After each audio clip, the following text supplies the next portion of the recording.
This episode of Keys to the Shop is brought to you by Prima Coffee. Whether it's espresso machines, manual brewing devices, or general coffee shop needs, they seek to pursue the most innovative coffee products, both domestic and abroad, to offer their customers. Find out more at prima-coffee.com.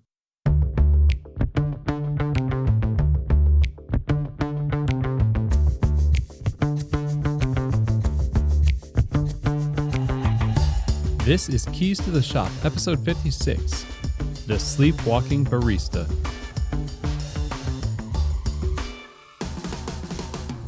Well, hey everybody, and welcome to another episode of Keys to the Shop, a podcast that's designed to give you insights, inspiration, and the tools you need to grow as a coffee service professional. My name is Chris DeFirio. I'm your host for the show, and today we're going to be talking about sleepwalking in your barista career, essentially going through your barista career and not really taking advantage of the opportunities around you and sort of letting things pass by and not being intentional, and how you can avoid that. And there's a lot here I think that's going to be useful to you. And in a lot of ways, I think this is an episode where I'm kind of talking to myself too. It's been on my mind especially this year, as I've started this podcast. It sort of has brought a lot of things into focus, forced me to look closer at these last 17 years of my career, where as I do, I find large chunks, I can easily say, were just kind of going through the motions. I wasn't really utilizing the time well. And I think we're all in the category of that type of thinking. I think we're all in that boat in some way. So my goal in today's episode is to really dive into this topic a little bit and help you, wherever you happen to be in your career, figure out how to avoid going any farther down that road or going there at all. But before we do that, I definitely want to thank our sponsor for Keys to the Shop, and that is Prima Coffee. Now, Prima Coffee is a specialty coffee equipment supplier based out of Louisville, Kentucky. And from the inception of their company, they've set out to make the best brewing equipment available to the general public. And their focus is on curating the best coffee equipment for every need. That goes from grinders to espresso machines, under-counter fridges, brewers, the whole nine yards. And if you go to prima-coffee.com, you'll see what I'm talking about. They have a ton of resources too, both print and on video, to show you a little bit more about these offerings that they have. And they put a whole lot of effort into making sure that they're selling things that they believe in there.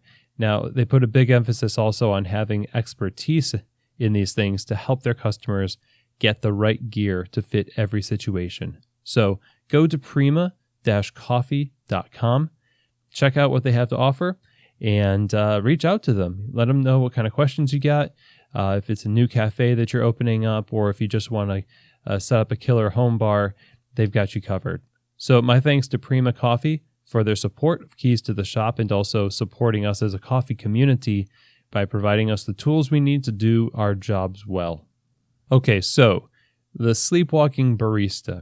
That is me. That has been all of us at one time or another. We have gone through the motions. We've just done the work, gone home, and we didn't know anything about what we were tired, But somebody asks you, what did you do today?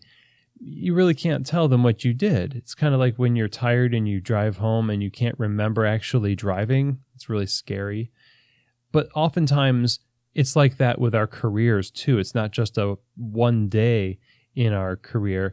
We could look back on an entire year's worth of work and wonder, why did I do all of that stuff? I can't even remember some of the reasons why I put myself in those situations. And there's a lot of reasons for that. And this is not going to be an exhaustive exploration necessarily, but really what kicked all of this off for me and really made me want to record something on this was reading a tweet by Cole McBride, who is an amazing barista and competitor, champion barista.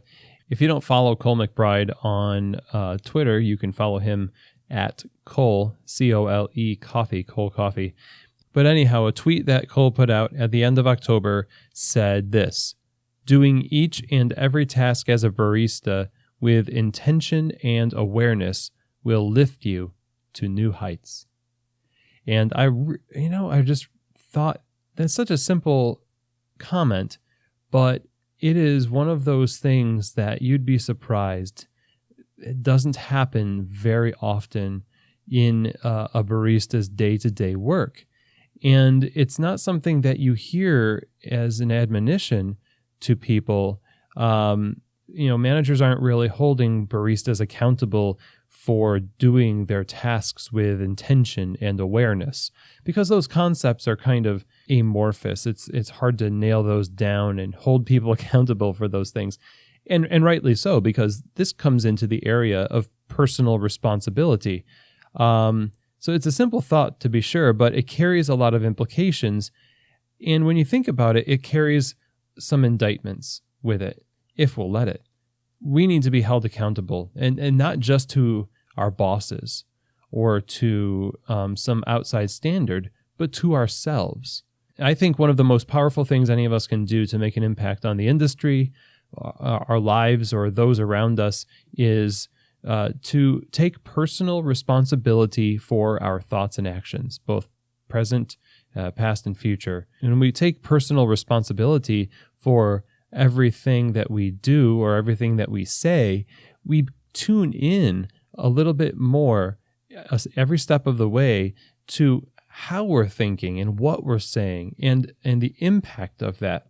And one of the first steps in taking responsibility for the things that we think and the things that we do is to pay attention to and be aware of the things that you're doing at work.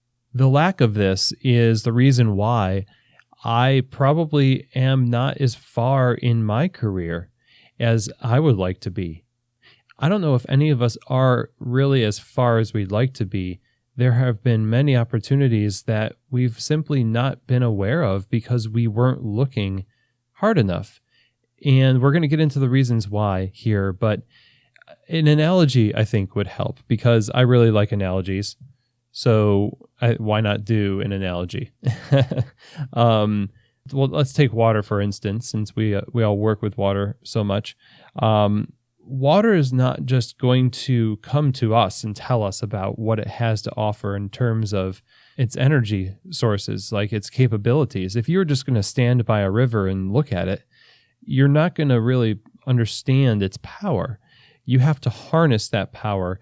You have to be able to get in there and understand the element, experiment with it, study it, and intentionally harness that power to let it affect your life. Now think about water as your career, as the world of specialty coffee. You can just stand on the banks and watch it pass by. You can just work in a shop and do the bare minimum, go in, clock out, leave, and then wonder why you're a barista, wonder why you're in coffee. Wait for everything to be given to you. Wait for opportunities to come knocking. You have to go out there and harness the power of what's happening now in your career, or else you're not going to be prepared if opportunity does come to you. Most of what happens that is positive in the life of anyone pursuing a professional path happens because they're making proactive decisions in small ways consistently along the way, and they're practicing for success. So we can't just look at our situation and assume that we know everything about it. We can't just look at it, let it pass, and think that all that's observed is all that is there. There's something deeper at play. How often do we hold back our best efforts because we don't like the job we're in? We want to hold back our best efforts for the perfect job, when in fact our best efforts in the job we hate might be the key to becoming the kind of barista that can handle the job we love in the future. You might just be shooting yourself in the foot right now if you're just playing hard to get with your current work situation. And we quickly think that we have transcended our current place of employment.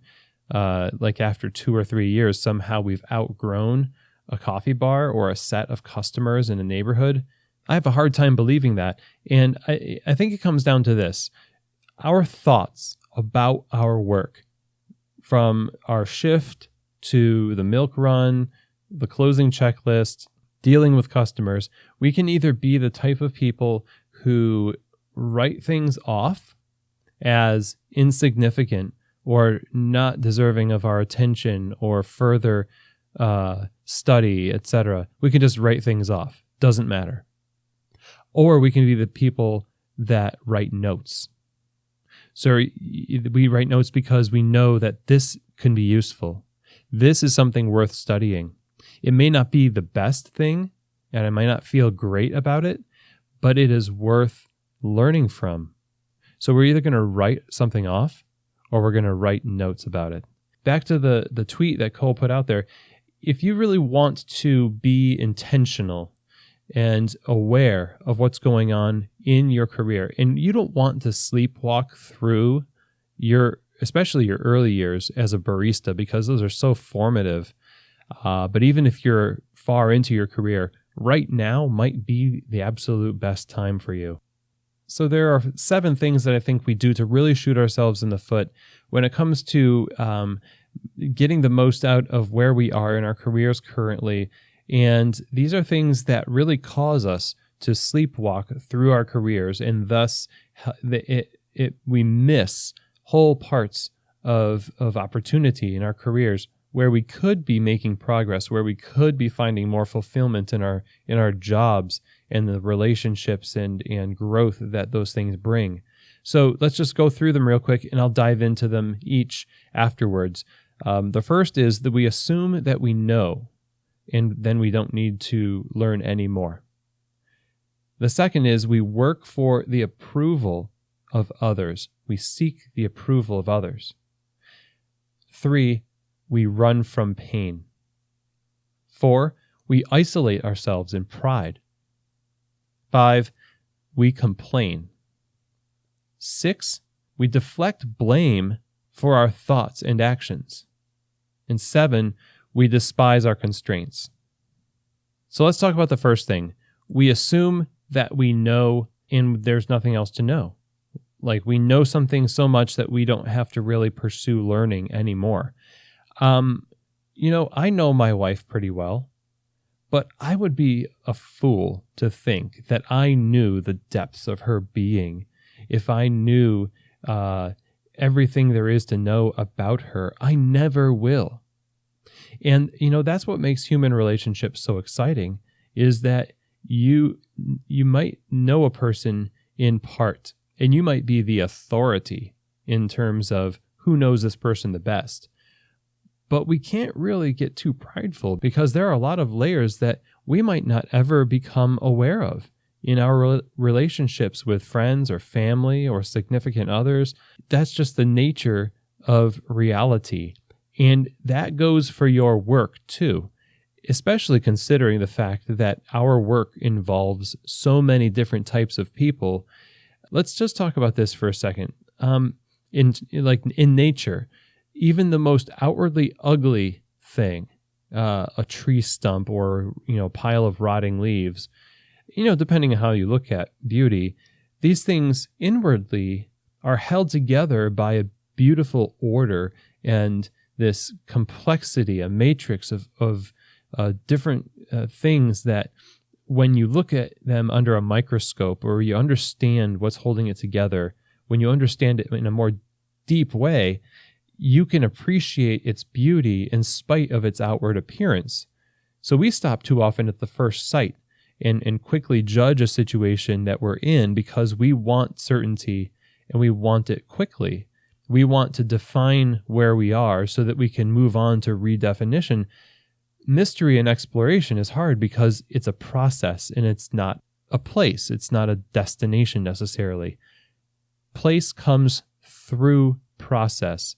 And if you're in the situation where you feel like you have enough knowledge of where you are to write something off and just consider it a light and flippant thing to go into work, you're not looking deep enough. You're not looking at the little things that make up the structure that allow you to have your job at that store, to do what you do in coffee. So that would be my first encouragement to you. If you think you know enough about a thing or a person or a job, you're probably not looking hard enough and deep enough to the inner workings of what holds it all together. So number 2 here on the list is we work for the approval of others. This is something that we do to our detriment. And let me explain this. You do need to please your boss. You do need to follow the rules and accomplish the task. Do what you were hired to do. But don't let that define you or be the why behind your work. You can't just rely on the standard that is set by others around you. If you really want to get ahead and progress in your career, you have to have an internal standard that is elevated above the standard where you currently are. You have to have a higher standard for yourself than others set for you. And you can't work for their approval because people will let you down. You literally might have a bad boss. You still need to do what they want you to do, but you might not ever get their approval. And that is just a terrible place to be in, because then you start to question yourself. You start to question your sanity. Certainly there's bitterness and hurt feelings and emotions that get entangled in this. You can't latch on to the idea that everyone around you needs to be approving of you and loving you. They're not going to always love you. They might not like you. But that doesn't mean that you can't have a standard for yourself that uses this opportunity in work to your advantage. It doesn't mean that you need to stay there necessarily, but don't let the approval of others keep you in a place of emotional torment and stagnation and growth. Because that's what's going to happen if you seek to work so that somebody is giving you a smile or seems friendly towards you, and not for some other intrinsically, personally held reason. So number 3 reason why we sleepwalk through our careers is we tend to run from pain. So when we feel pain, we wince, we retract our hand when we're burned in a fire. We're not wired to be able to just stay in a painful situation. That's healthy. That, a lot of times you need to get away from a painful situation. But the thing is, not all pain is something that you need to run from.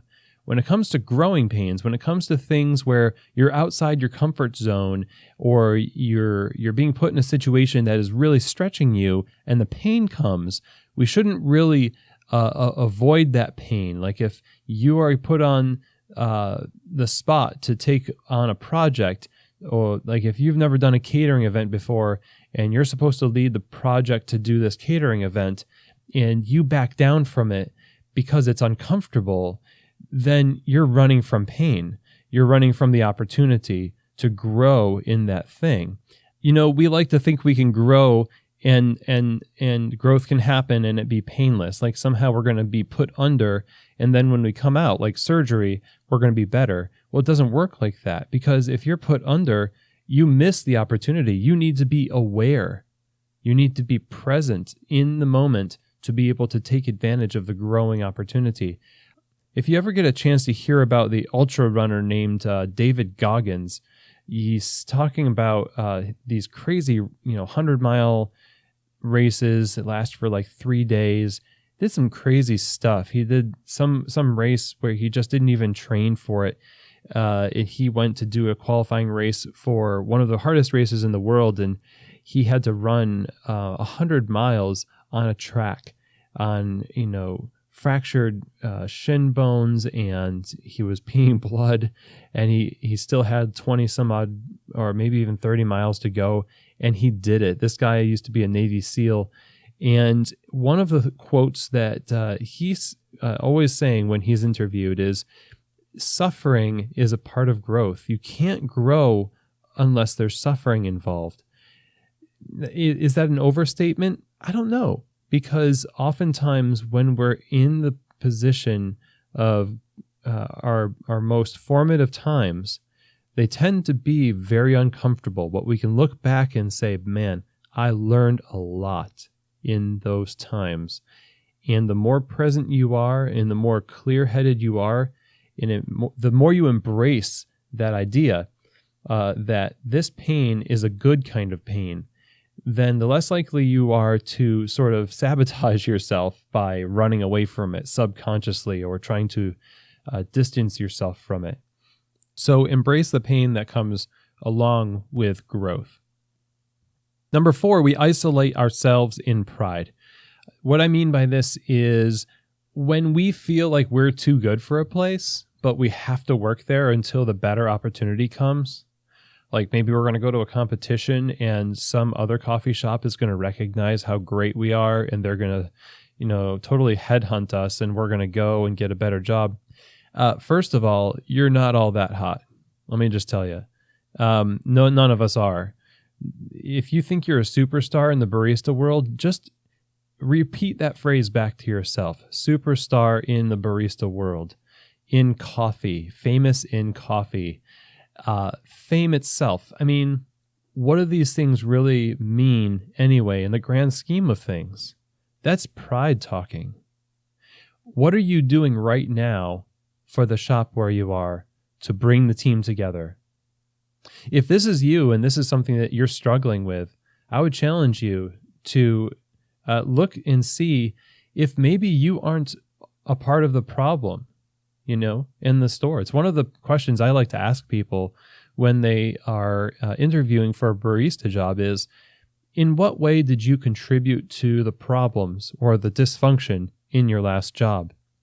And some of the worst answers I get to that question are, I don't know, or I can't think of anything, or even when people start to throw coworkers under the bus and say maybe they didn't correct people enough, and that was how they contributed. So there is a pride issue that causes us to pull ourselves away. We play coy with the team. We distance ourselves like somebody who just put in their 2-week notice, and you can tell that they've started to kind of, they're not going to finish strong. They're just kind of 1 foot out the door. But some of us have been 1 foot out the door for the last 2 years because we don't have any other offers on the table. And I've got news for you. If that is you, then you've been sleepwalking through your career for the last 2 years by not being all in where you are. And guess what would happen? If you were all in where you are, you'd learn so much and you'd become so valuable as an employee. Either you'd start to love your job and you wouldn't want to leave it, or somebody else would recognize you and come to you, and you would be more prepared for that job. So don't isolate yourself in that. Put yourself fully into where you are. Don't think of it like people deserve you or don't deserve you. Listen, we're all growing, and none of us are above learning, and none of us should be playing the game of better than or worse than. Okay, so the 5th thing here, moving on, is complaining. Now, bringing a complaint to a manager is absolutely something you should do when something happens like harassment in the workplace, theft, problems. There are complaints that are done in the spirit of wanting to build up. But then there's this category of complaining that we see. It's like this commiseration that is not seeking to create positive change. It's just seeking to build a case against something without resolution, without solution. And that's the kind of complaining that you want to be wary of, because it's like a pack dog mentality. It's like a mob mentality that it's easy to get caught up in. There's this idea that people can band together more readily against a common enemy. They can unify around a common enemy more so than they will unify themselves around a common value or a common good, like promoting something they all believe in. So we'll say, I don't believe in this, or we all think that this sucks. That's great. But when was the last time you saw a throng of people or a really long thread of like violently typing baristas talking about how grateful they were or how awesome it was at their workplace? And I love that too, man. Yeah, and that's my favorite part of being a barista too. That's amazing. No one really does that because the momentum is not as just on the tip of our tongue or our fingertips in this case, as it is as our vitriol, as our complaining, as our commiseration. All of those things, I think, are toxic. And it really does a disservice to the real good forms of complaint, because we should save our complaints for things that truly matter, like the things I mentioned before. If you don't want to sleepwalk through your career, don't get thrown off track by complaining. Be a part of the group of people that finds the positive, that employs daily thankfulness for what is going on the bar. It might take a little bit more energy to look for those things because we're conditioned to look for negative things, but it's totally worth it in the end. And I really need to practice this more myself, for sure. And in all of these things, I need to hear these because there are, as I speak, there are so many situations I can think of where I have failed and have so much room for growth. So on to number 6, and I think this one is really an interesting one. We deflect the blame for our thoughts and actions onto others or onto circumstances, companies, or whatever. We ever hear the phrase come out of your mouth, they made me do, fill in the blank, or, he or she made me so mad. We can choose the reactions that we have. We can choose to become angry or to become joyful. We can choose the way we think and the way we act. Too much of the time, I give people authority. I allow them to control me. I give them permission to create emotions in me. I give them permission to affect me a certain way. And I technically don't have to, but it's just so much easier to pin it on them than it is to rein in my reactions. It's easier to react than it is to create. And I don't know if I've said this on a previous podcast or before or not, but creation and reaction are the same letters. They're just rearranged a little bit, but they are so different. With reaction, the way it works is we really don't think about what we are about to say or do. We just say or do. With creation, what happens is we allow a space between receiving this catalyst, whatever it is. Maybe it's a feedback being given to you. Maybe it's an insult or whatever it is. There's this gap where we can think. And in that time, we then create a scenario where we are in control of what we say or do, more so than if we rely on pure instinct. This is something that can really derail your time in the bar because when you deflect the blame, you're not going to become more mature. You're just going to get more adept at avoiding responsibility. And if you hope to progress and take on more responsibility, maybe even lead other people, you have to be able to lead yourself. And leading yourself often looks like taking on in just humility feedback and taking control of the way that you act and the things that you say in concert with what's happening around you. So you don't get taken for a ride by the shift or by people or by you're working with or by customers. You know that saying, run the bar, don't let the bar run you. So how much of our professional life is spent feeling like we just are along for the ride and we're really not in control? This is one of those areas where we can start taking control, taking on the responsibility, holding ourselves accountable for our actions and our thoughts, and not letting other people control how we feel, what we say, and what we think. And finally, number 7, we despise constraints. How do we sleepwalk through our careers? Well, one of the ways is we despise the constraints that are put on us, the limitations. So limitations can be very frustrating, and the grass is greener mentality is something that's very real. It causes us to be jealous of those who have more than we do.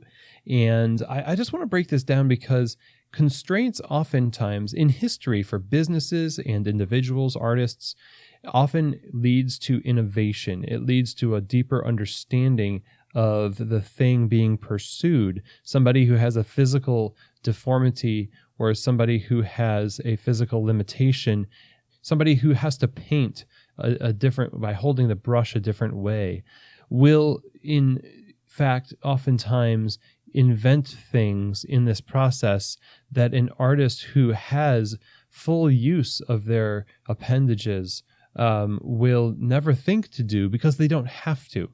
You're not put into a situation where you have to. The kind of resolve that is gained from having to overcome constraints, the creativity, the invention, all of those things, while they're necessary for success and are a bit of a burden in a sense, they end up being somewhat of a richer inheritance for the one with constraints. So let's say you're in a small organization and there are limitations to what is available to you. The limitations in that cafe oftentimes will inspire those who are in those companies to create systems, to create opportunity, and to invent their own way of doing something. And you get to see this from the ground up. And in the end, you get the benefit of that innovation and that creativity and a deeper core understanding of the value of that activity, because there's more risk involved in this sense, because it's not something that you can just do and not worry about the bottom line. You got to have a really, really good why for doing it. Now, if you're a barista and you're part of a larger organization where these things are just part of the organization, first of all, they probably went through their own phase of growing and creating and innovating. But for you, it's going to be harder to find the same kind of value as the one who is in a smaller organization, who has to overcome obstacles, who has to overcome constraints.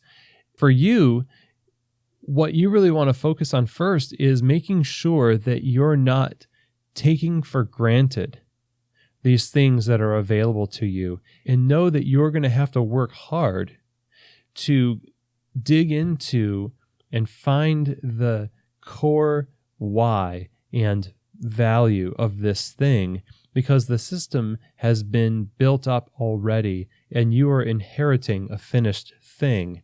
And in a sense, the disadvantage is more in the camp of the one who has these things already figured out for them, because they don't get the blessing of being able to figure it out for themselves, or at least see as much of the guts of the creative process as the one who has to go through and overcome obstacles and innovate a path to the same thing.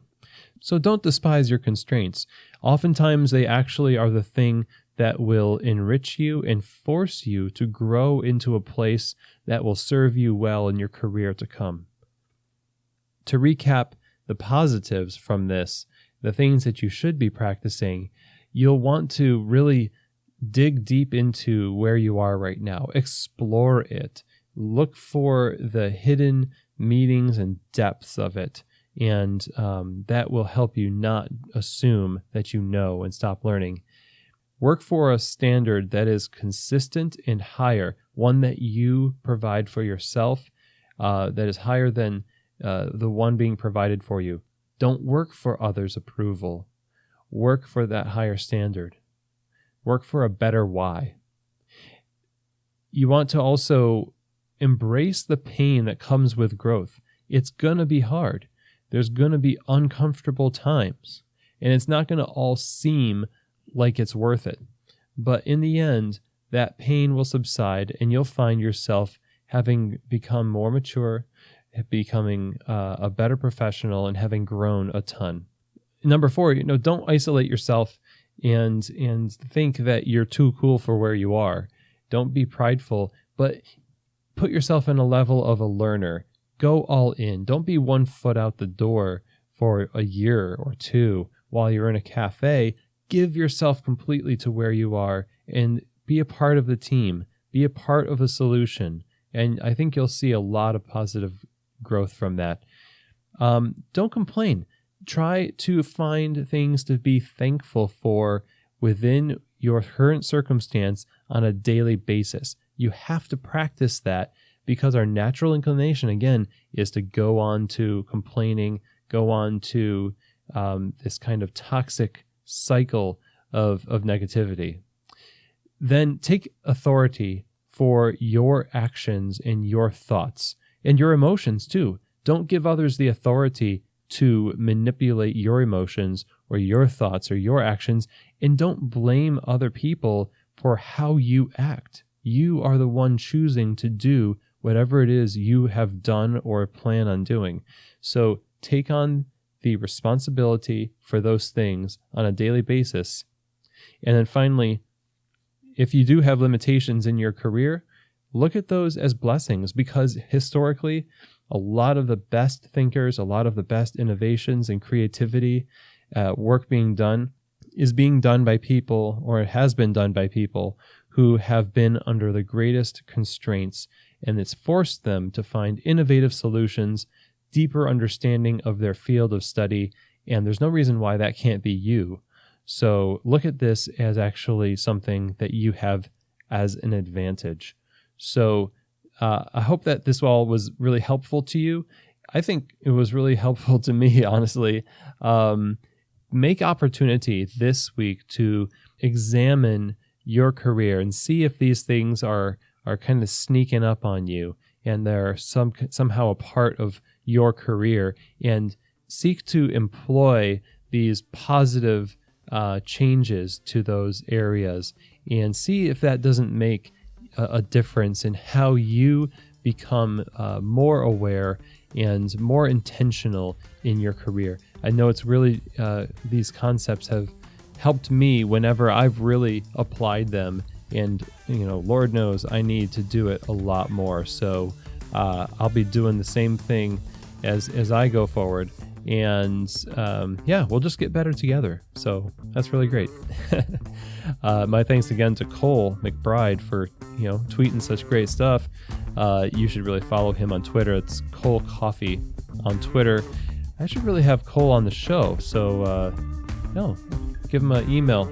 We'll get Cole McBride on the show, hopefully, and talk to him about coffee and stuff like that. So anyway, that's something to look forward to in the future. And again, I hope that you have an amazing week. And as always, I hope that this episode, as well as all of our past episodes on the show, has given you keys to the shop.